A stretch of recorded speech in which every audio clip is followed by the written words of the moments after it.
My name is Josh, and back in 1999 when I was 12, my little sister Miko was 5. That summer was perfect. Pokemon was the biggest thing in the world, and my sister was absolutely obsessed. For her 5th birthday, all she wanted was a Pokemon of her own. When the new Burger King Happy Meal advertisement came on TV, promising a Pokemon Pokeball container with every meal, I knew exactly what to get her. This little plastic ball, which would open in 2 halves to reveal a toy Pokemon, seemed like the perfect gift. The commercial showed kids treating the balls like magic, and I wanted to give Miko that same feeling. The day of her birthday, I went to Burger King. The place was packed with kids and parents all clamoring for the new Pokeball toys.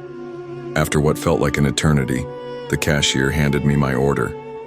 The Pokeball I got felt different from the others. While the ones in the display were bright and shiny, mine was a faded red and white, as if it had been sitting in a dark, dusty corner for years. It had a strange, stale smell, like old plastic left in a damp basement. I ignored it, too excited to think about anything else. I couldn't wait to see the look on Miko's face. That night, when I gave her the gift, she screamed with joy. She held the ball in her tiny hands as if it were a precious jewel. But I noticed something odd. Her fingers trembled slightly when she touched it. "What's wrong, Miko?" I asked. She whispered, "It's talking to my hand, big brother." I laughed it off. It was just a toy, right? It couldn't talk. The next morning, as I was getting ready for school, I found Miko on her bedroom floor playing with the ball. She was holding it to her ear and whispering back to it. "What are you doing?" I asked, a little creeped out. She looked up at me with a strange expression, a mix of delight and fear. "It's telling me a secret," she said. A wave of unease washed over me. I took the Pokeball from her hand, and a bone-chilling cold shot up my arm. I opened it and saw the Pikachu toy inside. Its eyes seemed to stare right through me. I felt a sudden, inexplicable revulsion and quickly closed the ball. As I tried to put the toy back, my hand started to feel numb, as if it wasn't my own. Was I imagining this? Or was there something truly sinister hiding inside this plastic toy? Over the next few days, Miko became inseparable from the Pokeball. She abandoned all her other toys, spending hours alone in her room with the ball. Her face always held a faint smile, but there was a vacant, distant look in her eyes. One evening, my mom told me she was worried about Miko. "She's so quiet lately," Mom said. I tried to reassure her, saying Miko was just captivated by her new toy, but the fear in my stomach was growing. One night, I woke up to a soft, whimpering sound from Miko's room. I walked in to find her sitting up in bed, holding the Pokeball to her mouth. She was crying silently. "Miko, what's wrong? Are you okay?" I asked. She didn't answer, tears streaming down her face. When I reached for the ball, her hand was icy cold. The moment I took the Pokeball, Miko collapsed. Her face was turning blue, and she was gasping for air. I screamed for my mom, who rushed in and called an ambulance. As I panicked, I dropped the Pokeball on the floor. The instant it hit the ground, Miko took a deep, shuddering breath. Was it a coincidence? Or was the ball somehow connected to this? By the time the paramedics arrived, Miko was breathing normally. They couldn't find anything wrong with her. But I knew better. Miko was terrified. She refused to touch the toy, screaming whenever I brought it near her. I couldn't stop thinking about the Pokeball. Where did it come from? Why did it have this power? That's when I saw the news report.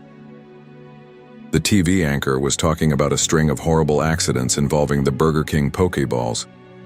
A few children had choked to death after putting the containers in their mouths. A cold dread washed over me. I examined my Pokeball more closely. Every time I touched it, a strange energy surged through my arm. It felt like it was compelling me to open it, to look deeper. I had to know what was going on. I began researching the Pokeball, drawn to it by a morbid fascination. The more I touched it, the more I felt its sinister energy. I forced myself to open the ball, and the Pikachu toy seemed to stare back at me.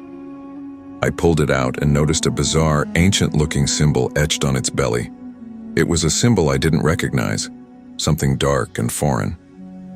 I searched online and found a few obscure articles about the Burger King toys. One mentioned that a batch of the Pokeballs had been manufactured in an old abandoned factory built on a burial ground. A chill ran down my spine. Could my Pokeball have come from that cursed place? I placed the toy back inside the ball, and that's when a terrifying new phenomenon occurred. The ball began to vibrate in my hand. A low, distorted whisper filled my ears. "Come with us. Join us." The sound was a horrible chorus of 100 children's voices. I tried to drop the ball, but my hand was frozen in place. I looked up and saw a shadow moving towards me from Miko's room. It looked like my sister, but its eyes were a fiery red. I screamed. As the shadow drew closer, I realized it wasn't Miko. It was a manifestation of the cursed Pikachu. It spoke in a voice that was both Miko's and the whispering chorus, "You are one of us. Join our family."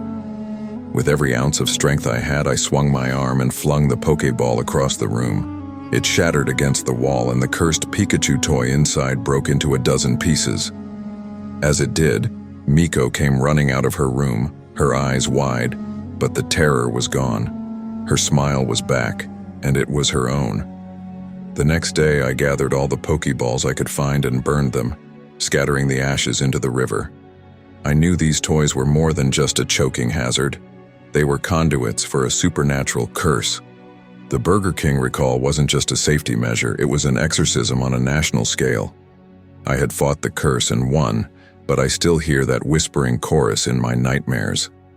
The company may have removed the toys from shelves, but I believe the curse is still out there waiting. Maybe it will return someday, in another toy, another form. It was a strangely quiet winter evening. The sky was a cloudy gray with no moon in sight. All around there was only darkness and a chilling wind. I was on my bike, checking the delivery app, thinking my workday would probably end early. That's when a new order popped up on the screen. The location made me frown. The name, Birkenhoff Manor. Birkenhoff Manor? My heart skipped a beat. I'd heard that name many times before. My grandfather used to tell me that a British officer had murdered his whole family and then committed suicide in that very mansion. Since then, it had been known as a haunted house. The locals don't even go near it during the day. But I had no other choice. This was the last order of the day. I checked the app and saw that the mansion was located about 15 kilometers from the city, next to a deserted forest. After a long ride, when I reached my destination, the silence around me grew even heavier. The mansion's huge iron gate was so rusty it was nearly black. There was no guard at the gate, no lights. An unknown fear began to build inside me. I turned on my phone's flashlight and moved toward the gate. I pushed it open and it let out a harsh, creaking sound. The sight inside was even more frightening. The vast compound was overgrown with weeds, and the branches of the old trees were spread out like ghostly hands. Walking, I came to the main entrance. The door was slightly ajar. There was no sound from inside. Hesitantly, with trembling hands, I pressed the doorbell. No answer. I pressed it again. Still no response. Finally, I mustered up the courage to slightly open the door and said, "Burger King delivery." Suddenly, a whispering voice came from inside. "Come in." I was startled by the voice. I had expected the owner or a servant to come out, but no one did. I cautiously stepped inside. The atmosphere was even more terrifying. The old furniture was covered in a thick layer of dust. The air smelled old and musty. It was completely dark. I turned on my phone's flashlight and moved forward, spotting a wooden staircase leading upstairs. "Come up," the whispering voice said again. This time it sounded like it was coming from the top of the stairs. Frightened, I began to climb. The wooden stairs creaked with every step. I was halfway up when something suddenly fell and landed at my feet. I jumped and shone my light on it, revealing an old doll. The doll's eyes were white like glass, and its lips held a ghostly smile. My heart was pounding. I ran the rest of the way up. At the top, I saw a huge ballroom. A chandelier hung in the middle of the room. In its dim light, I saw an elderly woman sitting on a red leather sofa. Her eyes were closed, and she had a blank smile on her face. As I approached her, she began to laugh. The sound of her laughter was so strange and distorted that it sent a shiver down my spine. The woman laughed and said, "Give me the burger." I handed her the package with trembling hands. But as she took it, her body began to shake. The whites of her eyes turned red. She looked at me and whispered, "My favorite burger. But you? Did you come alone for me? Did no one else come with you?" At that moment, nothing made sense to me. What I was seeing in this terrifying place was nothing short of a nightmare. Suddenly, the woman laughed loudly. The sound of her laughter seemed to shake the entire mansion. In the midst of that distorted laugh, I dropped my bike keys and my phone slipped from my hand, leaving me in complete darkness. My heartbeat quickened as I began to hear other ghostly sounds mixed with the woman's laughter. And that's when I realized this delivery was not just an order. It was a grave risk to my own life. I had no hope of finding my bike keys or phone in the darkness. I fumbled along the wall, trying to find the door. Suddenly, a hushed voice reached my ears. "You brought me my delivery on time. But now you must stay with me." The woman's voice was clear now, but she was nowhere to be seen. I turned around in fear. The burger package I'd been holding was still on the floor. I grabbed it and tried to get out the door, but it was locked. I pushed with all my might, but it was no use. Just then, the chandelier in the middle of the ballroom flickered back to life. In its dim light, I saw something strange on the floor. It was a small piece of paper. I cautiously picked it up. It read, "She won't let you go unless you eat the burger." Whose handwriting was this? The woman's or someone else's? Was there someone else in this mansion? I looked around. The dark corridors seemed to want to swallow me whole. My heart was pounding. Keeping myself as calm as possible, I opened the package and took out the burger. But the sight of it made me shudder. It looked like blood was oozing from it. I was in shock. This wasn't a burger. It was a piece of raw red meat. Just then, the woman's ghostly laughter started again.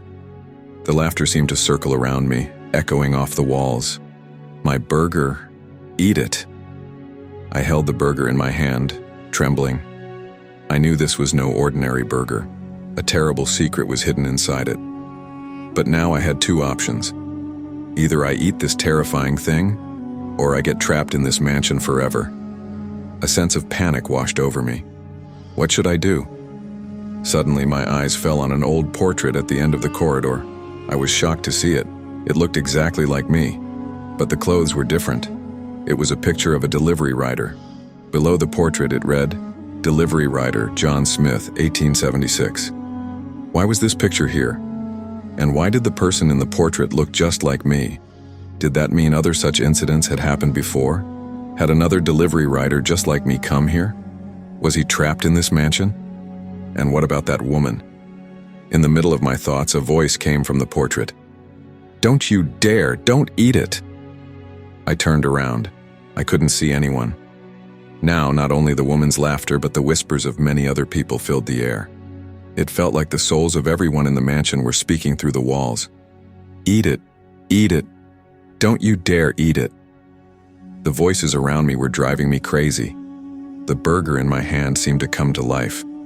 Suddenly, it fell to the floor. Blood began to ooze from it. All the while, the whispers of countless souls filled the air. All I had in front of me was darkness and fear. What would happen to me?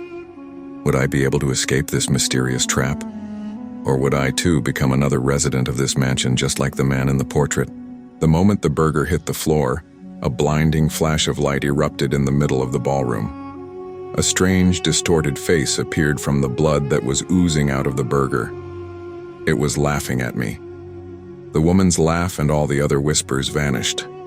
The woman's eyes turned redder and the skin on her face peeled off. I froze in fear at the sight. The woman whispered, "You are my last guest, my last burger." My soul will be free. When you... Before she could finish, that same doll from the corridor rolled in. Smoke was coming out of its eyes. For a moment, it seemed to wink at me. The doll stopped near the burger and climbed onto it. With its small hands, it picked up the burger and started eating it. As it ate the burger, a black smoke erupted from its body, and it began to burn. With a sharp scream, it turned to ash. As the doll turned to ash, the old woman's body shook violently. Her eyes returned to normal, and the smile on her face vanished. With a tragic cry, she collapsed to the floor. The portal closed, and all the sounds stopped.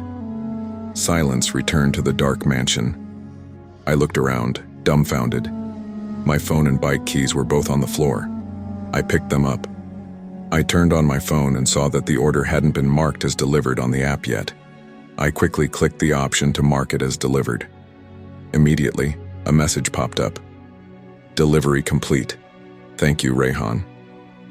But then I noticed something else. A small message had appeared on the app screen. All of you who come, you all eat the burger. But this burger is the key to my freedom. And then I remembered what the woman had whispered to me earlier. My favorite burger. But you? Did you come alone for me? Did no one else come with you? Now, I understood everything. This woman was not a bloodthirsty ghoul. She was a trapped soul in this mansion. She wanted freedom, but to get it, an innocent person had to be sacrificed. Someone like me, a simple delivery rider. The burger was the sacrifice. The person who ate the burger would become her next victim. But the doll, whose name was probably John Smith, sacrificed itself to save me. I quickly ran out of the mansion. I got on my bike and looked back, only to see the main gate close behind me. I sped away without looking back again. I knew that if I had eaten that burger, my life would have ended. I had come to deliver not just a burger, but my own life. I work the night shift as a food delivery driver. Honestly, fewer orders come in at night compared to daytime, but the tips are much better. While the city sleeps, some people wake up just to satisfy their hunger. That's when my phone buzzes. That night was no different. The clock read 1:40 a.m. when an order notification popped up. I raised an eyebrow when I saw the location. The map pointed to Burger King, Willow Creek Highway. I froze. That location had been abandoned for years. Everyone knew that Burger King burned down 8 years ago and never reopened. Still, the order was verified, and payment had already gone through online. Maybe someone entered the wrong location, I muttered to myself. But curiosity gnawed at me. Driving down the highway, the city lights faded behind me. Willow Creek Highway was deserted, flanked by dry bushes and thick darkness. Even the street lights were inconsistent, some flickering, some dead. The headlights of my car were the only thing illuminating the road. Finally, the abandoned Burger King appeared in the distance. The building was in ruins. The faded red and yellow letters of the signboard barely clung to the metal frame. But then something strange caught my eye. Lights were on inside. My chest tightened. Maybe someone's still in there, I thought. But blinking didn't change what I saw. The lights were definitely on, and their reflection shimmered on the glass windows. I parked and grabbed the delivery bag.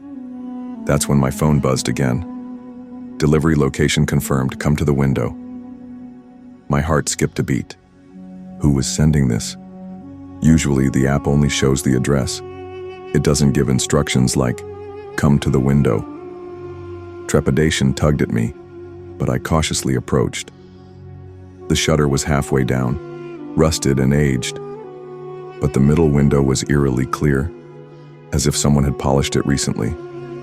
And then I saw it, a shadow standing behind the glass. Still, motionless, but unmistakably human-shaped. Its head tilted slightly to one side. I could feel its gaze piercing through the glass. My throat went dry. Delivery? Food? I whispered. No answer came. only the shadow slowly leaned closer. So close it felt as though it could step through the glass at any second. My hands shook, and the bag slipped from my grip, crashing to the ground. And then, 3 long, icy streaks appeared on the glass, as if someone had dragged their fingers across from the inside. I just stood there, paralyzed. I was frozen in place. My entire body felt like it had stopped functioning. Those 3 streaks on the glass, long, icy lines, stood out starkly in the dim light. But this place had been abandoned for years. Suddenly, my phone buzzed again. I picked it up and another message appeared on the delivery app. Enter through the door, don't linger at the window. My throat went dry. How was this possible? The app was supposed to be automated, not sending messages like this. Questions raced through my mind, but my curiosity kept me rooted. I stepped back toward the rusted side door. It was supposed to be locked, yet the handle moved easily in my hand. Slowly, with a groaning creak, the door opened. Inside, the silence was misleading. Somewhere deep in the shadows, I could hear a faint sizzling sound, as if someone was cooking. But the electricity was gone. There shouldn't have been any kitchen activity at all. I looked around. Dust covered the tables and chairs. Cobwebs hung from the ceiling. Yet somehow on the counter sat a steaming Burger King package. Steam rose from it, as if it had been freshly cooked. My hands trembled as I reached for it. The sticker on the bag read the standard Burger King packaging, but this place had been closed for years. Then from behind I heard it, a scraping sound, like a chair being dragged across the floor. Crack! I spun around. Sitting at the far table was a man. Old uniform, Burger King cap, face obscured by shadows. He stared at me, completely still. My body shook. I could see it clearly now. His eyes glowed faintly red in the dim light. At that moment, my phone buzzed again. The screen displayed a single chilling message. You're here. Complete the order. I stood frozen. My throat was dry, my hands shaking. The phone message glared back at me. Complete the order. The figure at the table slowly lifted its head. In the dim light, I could make out its face, burnt, decayed flesh, hollow eye sockets glowing faintly red. A putrid stench of charred meat and decay filled the air. I nearly dropped the bag, but then the figure spoke. Its voice was torn and cracked, like a broken speaker, inhuman, yet eerily clear. Why did you take so long? The air felt heavy, oppressive. Sounds came from the kitchen, oil sizzling, food frying, but the lights were out. How was this even possible? I turned toward the door, desperate to run, but my feet felt stuck to the sticky floor. Then, one by one, shadows began appearing at the tables. Ghostly forms of former employees, burned and mutilated, eyes glowing red. They sat silently, facing me, dozens of them. The phone buzzed again. This time, the message was different. Customer, the last guest delivery time, 2:15, am tip. Escape if you can. My breath caught. The clock read 2:13 a.m. I had 2 minutes. I wrenched my feet free, sprinting toward the door. Behind me, chairs toppled, a chorus of scraping, growling, and shattered glass followed. I burst outside into the cold night, gasping for air. My car sat on the side of the road, headlights on. I jumped in, slamming the door and starting the engine. In the rearview mirror, the restaurant was pitch black. The lights had vanished, leaving only ruins. It was as if nothing had ever happened. I sped down the highway, trying to calm my racing heart. My phone fell to the back seat and the radio suddenly switched on by itself. A harsh, distorted voice hissed from the static. Delivery incomplete. You will return. My body froze. I realized, even if I survived tonight, the order was far from over. And one day, I would have to go back. My name is Adam, and I'm just a regular Burger King manager. My life has always been simple, predictable, the same routine every day. But today, everything changed. A phone call from an unknown number. A low, grave voice on the other end said, Adam, I am the Kingmaker. I want to give you an opportunity that will change your life." I was taken aback. The Kingmaker? Who was this person? He continued, "I know your burgers are good, but I can give you the power to make them even better. A patty that you've never imagined before. Tonight at 8, meet me. The address has been texted to your phone." He hung up. My heart pounded. I looked at the address, an old warehouse on the outskirts of the city. I was hesitant, but my curiosity got the better of me. An offer like this doesn't come around every day. At 8 p.m., I arrived at the warehouse. From the outside, it looked abandoned. As I stepped inside, a strong metallic smell filled my nostrils. The only light came from a single dim bulb that made the whole place feel even more mysterious. A man stood in the shadows. His face was obscured. He wore a long black coat and black gloves. "Adam, you came," he said, his voice the same low, grave one from the phone call. "Are you the Kingmaker?" I asked nervously. "Yes," he replied. "I am the one who creates the kings of the burger world. I create the patty that takes people to the pinnacle of flavor. But there are rules for this." He opened the door of a large refrigerator. Inside was a single patty, but it didn't look normal. It was a dark, reddish color, with countless fine veins running through it. A sinister feeling crept into my mind. "What is this?" I asked, my voice trembling. "This is the final patty," he said with a laugh. His laugh was mechanical, soulless. "It's not made from regular beef. It's made from human flesh." My heart dropped in terror. I screamed, "What are you talking about? That's not possible." "Anything is possible, Adam," he said. "To get the best flavor, I will do anything. I've conducted horrific experiments on many people, mixing their blood, flesh, and bones to create this patty. It's a unique flavor that will drive your customers crazy." My body went cold. I realized I had walked into a horrible trap. This man was a madman. I tried to run, but before I could reach the door, he stopped me. "Where are you going, Adam?" His voice was filled with a sinister amusement. "You are part of my team now. If you go to the police, I will harm your loved ones. But if you listen to me, you will have unlimited money and power." I was caught in the Kingmaker's trap. I became part of a terrible, dark world. There were only two paths ahead of me. Either enter this hell by obeying him or face death or something even more horrific. I didn't know what to choose. But the first chapter of this mysterious world had just begun. I felt like I was no longer just Adam, the regular Burger King manager. I was now the Kingmaker's puppet, a victim of his twisted experiments. I stood there, staring at the Kingmaker, feeling as if I had fallen into a living nightmare with no way out. There's a dark world beneath this city that is beyond the imagination of ordinary people, and I was standing at its center. What was I going to do now? How would I survive? These questions echoed in my mind. I accepted the Kingmaker's offer. There was no other choice. My family, my loved ones, everything was in his hands. I knew this decision would push me into a dark abyss, but at that moment, it was my only way to survive.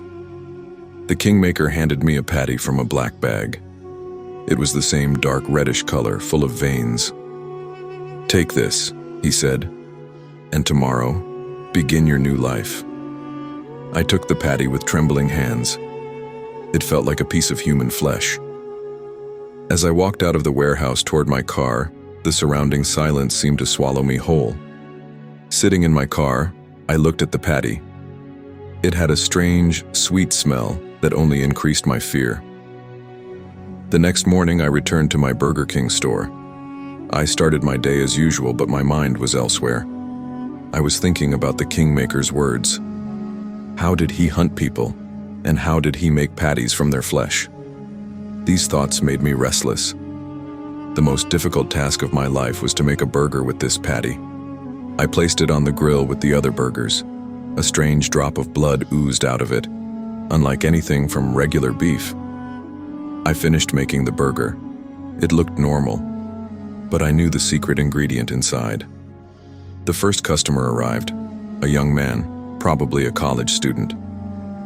He took the burger with a smile. I looked at his face but couldn't say a word. He took a bite. His eyes widened. He was experiencing a flavor he had never tasted before.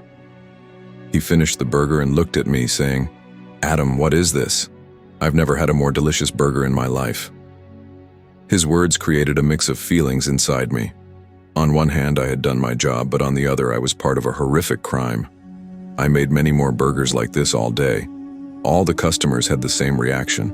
They were all mesmerized by this new flavor. I called the Kingmaker. His plan had succeeded. "I knew you could do it," he said. "You are now an important member of my team." I realized there was no turning back. I was slowly becoming part of this dark world. My conscience tormented me, but I was helpless. I knew that if I said anything, my loved ones would be in danger. Night fell. I returned home. I couldn't sleep all night. I kept thinking about how I could get out of this hell. I understood that I wasn't just an employee, I was a pawn in the Kingmaker's game. A difficult test was ahead of me. I had to understand the rules of this game and find a way to escape this horrifying cycle. But how? Where do I even begin? All that lay ahead was darkness and fear. I was sinking deeper into the Kingmaker's trap. Every night I'd wake up, haunted by dreams of the human flesh patties. My conscience was torturing me. I knew I had to get out of this hell, but how? I was alone, and the Kingmaker was far too powerful. One day a man walked into the Burger King store. He was a mysterious figure, a detective named Rice. He ate a burger, but his reaction was different from the other customers. He looked at me suspiciously. Later he called me aside. "I know what you're doing, Adam," he said. "I've been watching the Kingmaker's activities. I know he's conducting experiments on people, but I have no proof." I was stunned. A little bit of hope returned to me. I told Detective Rice everything. I described the Kingmaker's warehouse, his horrifying patties, and how he had held me hostage, everything in detail. Rice told me, "We need proof, Adam. If we're going to catch him, we have to have evidence of his crimes. Can you help me?" I was in a dilemma. Could I trust Rice? If the Kingmaker found out, he would kill my family. But if I did nothing, I would be stuck in this hell forever. I decided to help Rice. That night I returned to the warehouse. I knew it was a dangerous mission. I had brought a camera with me. I went inside and recorded everything. I took videos of the Kingmaker's lab, his horrifying tools, and the human flesh patties in his freezer. Suddenly I heard a sound behind me. I saw the Kingmaker. He was holding a knife. His eyes were burning. He said, "Adam, you betrayed my trust. Did you think I was an ordinary man? I gave you a chance, but you rejected it. Now you must face the consequences." I screamed in terror. He was lunging at me. I quickly threw the camera at him. The Kingmaker stumbled as he tried to catch the camera, and I used that chance to escape the warehouse. I ran into Rice's car and told him everything. Later, we called the police. They found all the evidence in the Kingmaker's warehouse. Finally, the Kingmaker was caught. He was sentenced to life in prison for his crimes. I went from a regular manager to the hero of a horrific story. I am living a normal life now. But even today, when I see the Burger King logo, I think that I can never forget that terrible night. This story taught me how low people can go for greed and power, and I learned that this Kingmaker is hidden among us, within ordinary people. Normally after work I take a walk. Life in this part of New York never stops, but after midnight a strange silence falls over the city. I was scrolling through Instagram, phone in hand, when an ad caught my eye, a picture of a black burger. I'd never seen anything like it. Below the image it read, "The Midnight Order, the secret menu." At first I thought it was some kind of prank, but my curiosity got the better of me.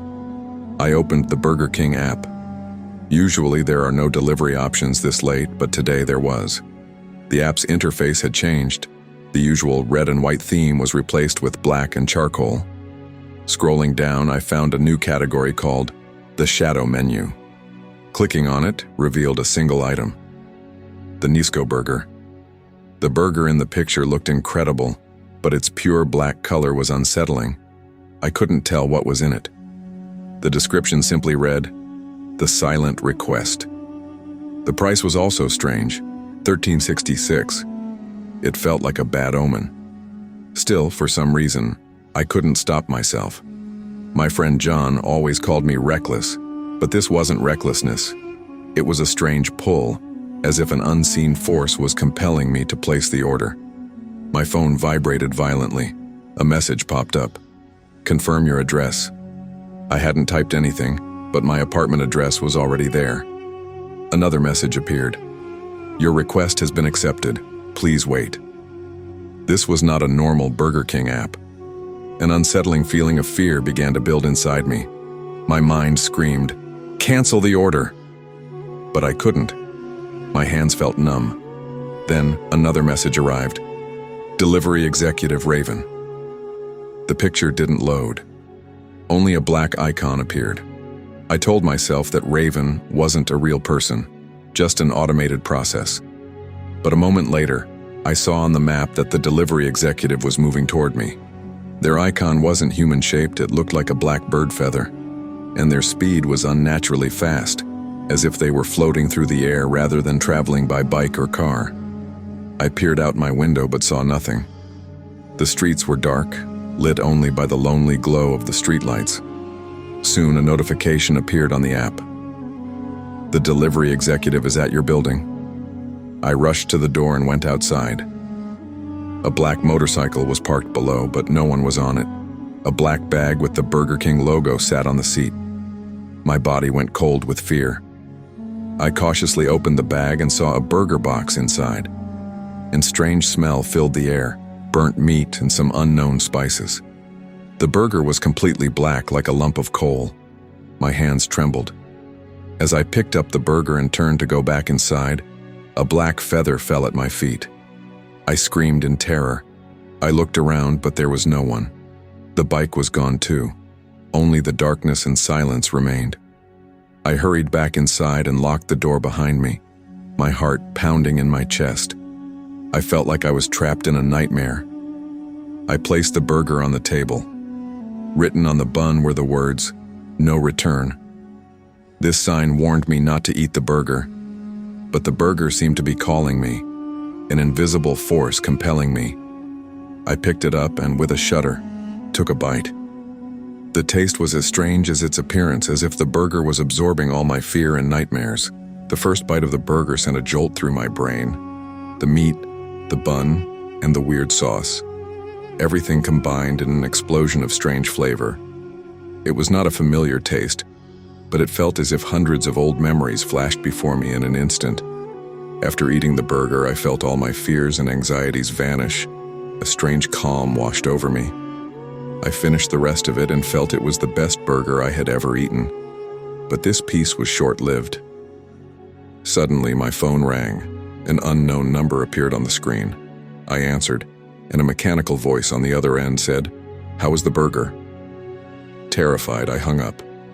The phone immediately rang again. This time, a message came through. "The game has begun." I sat there stunned. Another notification from the Burger King app popped up. New challenge: walk the silent streets of the city late at night, alone. My hands and feet turned to ice. I never thought this burger would put me in danger. I quickly uninstalled the app, but it didn't work. It disappeared, but a few seconds later, it reinstalled itself. This time, the app's icon was a black feather. My mind was spinning. What was happening? Was this a hacker? Or was there a deeper mystery behind this? I tried to calm myself down. What should I do now? Was this challenge a trap? The burger had given me a strange power, but was it just a feeling? Or was there really some other mystery behind it? I decided to accept the challenge. I wanted to know who was behind this. My reckless friend John would have done the same thing if he were here. I changed my clothes and went outside. It was 2:15 a.m. The city streets were completely empty. There were no people, no cars. Everything seemed mysterious in the yellow glow of the streetlights. I opened the map on the app. A black feather icon showed my current location. A red icon directed me to a corner of the city I had never been to before. I started walking. The sound of my footsteps was unusually loud on the deserted streets. I felt like someone was following me. I kept looking back, but I couldn't see anything. I saw a shadow in the distance, but as I got closer, I saw it was just a tree on the side of the road. I kept walking. Eventually, I reached my destination, an old Burger King restaurant that had been closed for years. The sign was broken and hanging, and there was a huge crack in the glass door. Suddenly, I saw a Burger King bag outside the door, looking exactly like the one I had received. Something was moving inside the bag. I opened the bag and saw a human hand inside. I screamed in terror and backed away. I felt like my heart had stopped. As I was about to pass out, I saw a hand rising from the bag. The hand didn't look human. It was the hand of some strange creature. It tried to pull me inside. I felt like I was no longer in this world. My body was paralyzed with fear. I tried to scream, but no sound came out of my throat. The hand that came out of the bag was not a human hand. Its skin was black and wrinkled, and its claws were as sharp as a bird's. The hand tried to pull me through the broken door of the restaurant. I tried to free myself with all my might, but I couldn't. I felt like my last moment had come. Suddenly, the loud sound of a bike's engine made the hand stop. I looked up and saw a black motorcycle speeding past me. Its speed was unbelievable. When the bike was gone, I saw the hand slowly withdraw into the bag. The bag disappeared along with the bike's smoke. I collapsed onto the ground, my body trembling, but I was free. When I stood up, I saw a black feather at my feet. I picked up the feather and had a strange feeling. This feather had saved me. Was this my delivery executive? Did this raven person really help me? I quickly returned to my apartment. I felt like I had come back from a nightmare. When I entered the room, I saw a small Burger King box on my table. I backed away in fear. I opened the box and saw a small burger inside. This time it was not black, it was a deep red. The words on the burger read, "Now you are one of us." I panicked. Who was playing this game? And why me? Suddenly that mechanical voice on my phone returned. "You are no longer alone." I hung up, but a photo came through. It was a picture of me. I was looking out the window, and behind me stood my friend John. He was holding a burger and smiling. My heart stopped when I saw the picture. John wasn't with me. He lived in another city far away. How could he be here? And who took this picture? I quickly called John, but he didn't answer. I kept trying, but there was no response. Suddenly, my phone screen went black, and the name Raven appeared. I sat huddled in a corner of the room, terrified. I was completely alone, but I felt an invisible presence all around me. I felt like this burger had put something into my body and mind that I would never understand. I picked up the burger. It was now an inseparable part of my life. The next morning I woke up to find everything normal, but I knew this wasn't the same world anymore. When I took my phone, I saw a new number had been added to my friends list, named the Nisco. I sent a message to the number. "Who are you?" The reply came, "Your delivery boy." My mind was filled with a strange, unknown fear. This secret Burger King menu might have been a trap, but I couldn't get out of it now. This game had become an integral part of my life. I don't know where this game will end, but I'm sure of one thing. I am no longer alone. Mike had lived his entire life surrounded by the scent of Burger King. His father had worked for the company, and the smell of burgers and fries was practically in his blood. His job at a small franchise in Manhattan was ordinary, but his burger-making skills were anything but. He crafted each burger with the care and attention of an artist. One afternoon, his boss called him into the office, his eyes alight with an unusual excitement. "Mike, I've heard great things about your magic touch," his boss said. "The corporate executives were impressed by the videos of your work. They want to send you on a special, confidential mission." Mike couldn't believe it. An ordinary employee like him getting such a big opportunity. His boss handed him a dusty brown file with the words, "The King's Blueprint," on the cover. "This contains information about a lost recipe," his boss whispered. "It disappeared years ago. At one time, the burger made from this recipe put Burger King ahead of McDonald's. Now we want to bring it back. Your job is to find it." Mike took the file home. Inside, he found old documents, blurry photographs, and some strange symbols. One paper read David's recipe, with the date 1978 beside it. Mike learned that David was a former head chef at Burger King, who had mysteriously vanished after quitting his job. He felt that the file wasn't just about a recipe, it was also the story of David's life. He began his research, digging through old Burger King records until he found David's address. He traveled to David's old apartment in Detroit, only to find it empty. Neighbors told him that David had a breakdown after leaving his job. His last known location was a deserted Burger King restaurant in Detroit, where David had spent his last days. A strange curiosity grew in Mike's heart. He didn't just want the recipe, he wanted to know the end of David's story. He set off for Detroit. In a desolate part of the city, he found a large, abandoned building with the old Burger King logo hanging precariously. The restaurant's door was ajar, as if waiting for him. Mike cautiously entered. The moment he stepped inside, Mike was enveloped by an eerie silence, the kind that shouldn't exist in a living space. Everything was covered in a thick layer of dust, as if untouched for years. The strange smell of burnt meat lingered in the air, sending a shiver of fear down his spine. Mike saw an old burger grill in the corner of the kitchen, which hadn't been used in years.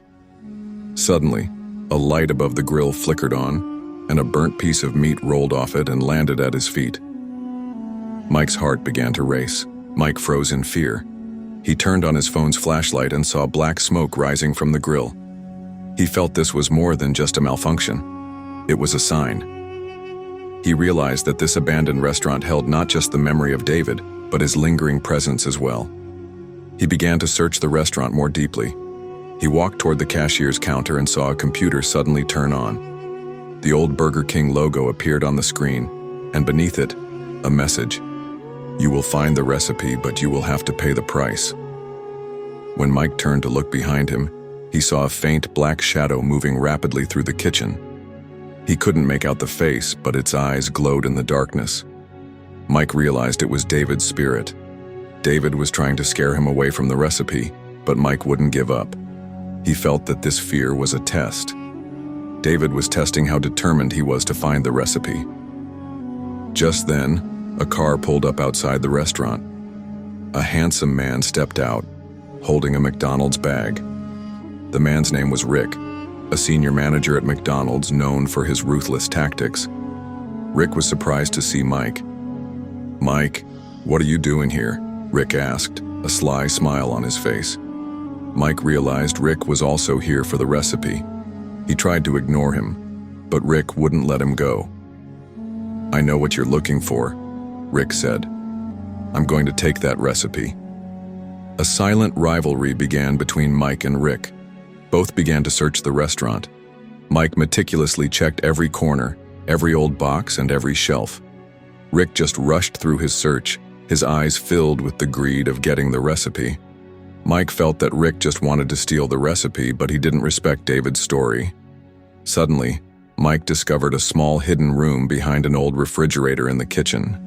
Rick saw it and quickly tried to move toward Mike. As Rick tried to push Mike aside, the refrigerator door swung shut on its own. Rick screamed in terror and backed away. Mike realized that David's spirit was helping him.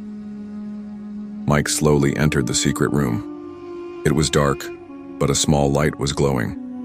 In its light, Mike saw an old diary and a recipe book. The diary contained the story of David's life. David had loved this recipe so much that he had left his spirit here to protect it. Tears welled up in Mike's eyes as he read the diary.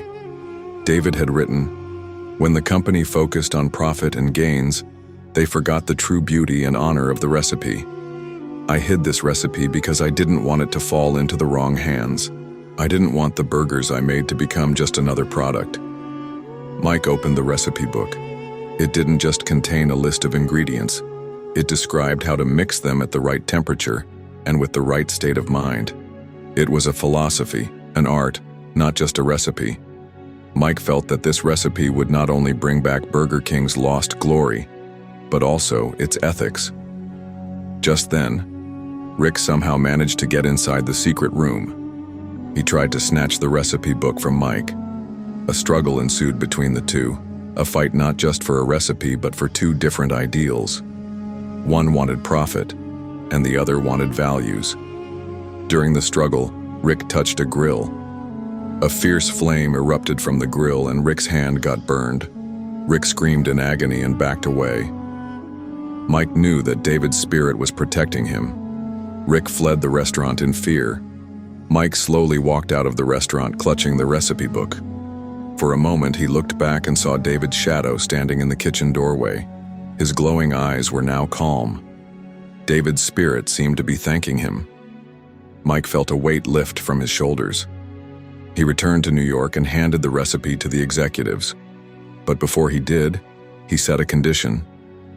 This recipe will only be used when the company returns to its old principles, when every burger is treated as an art form, not just a product. Initially hesitant, the executives accepted his terms, considering the extraordinary importance of the recipe. Mike was promoted and tasked with bringing back Burger King's legacy with the King's Blueprint recipe. The story ends with a mystery. On the last page of the recipe book, Mike found a note from David that read, "The recipe will only be found by someone who understands the true meaning of 'have it your way.'" Mike realized the slogan wasn't just about how a burger was made. It was about respecting an employee's creativity and giving them importance. Mike was able to retrieve the recipe because he respected David's ideals, and that's why he was able to conquer David's ghostly fear. Mike was certain that this new recipe wouldn't just change the company's fate, it would also change his own life. I had been working night shifts at the Burger King on Fifth Avenue for almost a year. Nights were usually quiet, sometimes eerily so. The only sounds were the hum of freezers, the sizzle of the grills, and the occasional beep from the fryers. I thought I had seen everything. Then I noticed something strange on the CCTV footage. In the kitchen there was someone working, a man in a standard uniform. At first I thought it was a temp or a new hire. But there was one problem. He wasn't on the schedule. His name didn't exist in any record, no punch-in, nothing. I rewound the tape. Same figure, appearing randomly, always moving like he belonged there. And every time, he stared directly at the camera, eyes unblinking, unwavering. It was almost as if he knew I was watching. At first, I shrugged it off. Maybe someone had copied the uniform from a thrift store, but coworkers began whispering. "I swear I saw someone behind the counter last night," they said. When I turned, no one was there. It got worse. Ingredients would disappear, pots and pans would move, fryers would turn on by themselves, and always, the man on the camera, watching. One night, curiosity got the better of me. I decided to check the kitchen myself. I walked past the grill, past the prep counter, every step echoing in the empty space. Then, for a fleeting second, I saw him, standing at the far end. But when I turned, there was nothing. A week later, we hired a new night shift employee, Tom, fresh out of culinary school, eager and naive. That night, he was prepping the ingredients alone while I monitored the cameras. I saw him moving confidently. Then suddenly, the figure appeared. Tom froze. His hands trembled. The man moved slowly, deliberately, and stared directly at him. Tom screamed, bolted for the exit, slamming the kitchen door behind him. I replayed the footage. The man was gone. Just gone. But Tom would never forget the look in those eyes. From that moment on, the entire night shift felt different. There was an invisible weight in the air, The man appeared during every minor anomaly, the grill turning on, cupboards swinging open, footsteps echoing when no one was there, and always staring at the camera. Even the manager noticed. "You're imagining things," he said at first. But when I showed him the CCTV, his face paled. Even he could not explain it. One night I decided I had to know the truth. If he was real, I needed to see him for myself. The kitchen was empty, the lights dimmed. I stepped slowly toward the far end, every nerve on edge. The temperature dropped. My breath formed small clouds in the air, and then I saw him, standing silently, motionless, eyes fixed on me. Who are you?" I whispered. No reply. I took a step closer. That's when I noticed details that made my stomach turn. The uniform was old, faded, the name tag scratched blank. The smell. It wasn't just burnt meat, it was metallic, almost decaying. The man moved, just a fraction, enough to make me stumble back. Then he did something chilling. He pointed directly at the security camera as if warning me. I ran, out of the restaurant, heart pounding. But when I checked the footage the next day, he was back, watching, waiting. Weeks passed. Each night more anomalies occurred. Fryers would ignite briefly on their own. Cold drafts swept across the prep tables. And the man, he remained constant. Always at the edge of the camera, always staring. Employees began quitting. No one wanted to be alone at night. Some claimed they felt someone breathing behind them. One even said that while chopping lettuce, the knife felt like it was slightly pushed by an invisible hand. I began staying late, trying to document everything. I installed extra cameras, motion sensors. Every night, no matter how careful I was, the man appeared. Silent, watching. It wasn't until I accidentally dropped my phone in the kitchen one night that I realized something terrifying. In the recording, the figure wasn't just standing, he was moving toward me, but backwards, slowly, as if defying natural movement. I dug through old employee records, desperate for answers. That's when I found him. Decades ago, a young cook had died in that very kitchen, accidentally burned on the grill during a night shift. His name had been erased from all records after the incident. The pieces fell together. The man on the CCTV wasn't alive. He was a shadow of someone trapped, forced to repeat his last shifts forever. I realized something worse. He wasn't just haunting the place. He was watching the cameras for someone to notice him. For decades, no one had cared, and that attention, my noticing him, awoke his presence fully. I knew I had to confront him. Armed with a flashlight, I entered the kitchen one last time. The air was cold. Silence. Then he appeared. Full figure, pale and rigid. His eyes glowed faintly, fixed on me. I tried to speak, but only whispered words came out. "I see you. I know who you are." He tilted his head. Slowly, almost imperceptibly, he raised a finger and pointed, not at me, but at the CCTV cameras. A whisper floated through the kitchen. "Don't ignore me, don't leave me here." I understood. He wasn't evil. He was trapped, forgotten, ignored. I nodded, and in that moment the air seemed lighter. For the first time in decades, he seemed acknowledged. I left the restaurant that night. The CCTV footage still recorded, and he remained there, always staring. But I knew now. He was waiting, not threatening, waiting to be seen. I quit Burger King soon after. But the memory follows me. Sometimes late at night I can't help but think of him, the extra employee, watching, waiting. In a world that forgot him, he endures. A ghost of labor past, silently pleading, "See me, acknowledge me, don't ignore the forgotten."